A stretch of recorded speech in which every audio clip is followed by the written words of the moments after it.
ગુજરાત સરકારના મત્સ્ય ઉદ્યોગ અને પશુપાલન વિભાગના રાજ્યકક્ષાના મંત્રી પરસોત્તમભાઈ સોલંકીના સુપુત્ર તથા ગુજરાત યુવા કોળી સેનાના પ્રમુખ દિવ્યેશભાઈ સોલંકી પોતાનો 36મો જન્મદિવસ સેવાકીય કાર્યો સાથે ઉજવશે।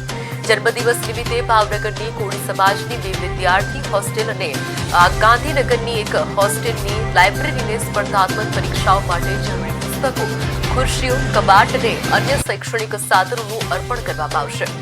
આ ઉપરાંત ભાવનગરના જરૂરિયાતમંદ 8 થી 12 વર્ષના બાળકોને નવા કપડાનું વિતરણ પણ કરવામાં આવશે। તેમજ બાળકોમાં વિજ્ઞાન પ્રત્યે રસ વધે તે માટે તેમને સાયન્સ સિટીની શૈક્ષણિક મુલાકાત પણ કરાવવામાં આવશે। દિવ્યેશભાઈ સોલંકીનો જન્મદિવસ શુભેચ્છાઓ કરતા સમાજ ઉપયોગી પ્રવૃત્તિઓ દ્વારા ઉજવવાનો સંકલ્પ લેવામાં આવ્યો છે।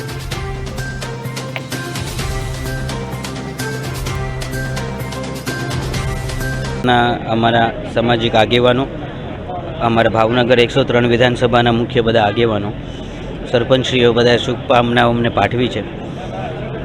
જન્મદિવસ મારો કાલે છે, પણ મારા મા બાપુજી ગાંધીનગર છે, એટલે મારું માનવું એવું હતું કે જન્મદાતાના જન્મદિવસે પગે ન લાગીએ તો કોઈ નકામું છે, એટલે મંડળ અને બધાએ નક્કી એમ કર્યું કે આજે જન્મદિવસ ઉજવીએ।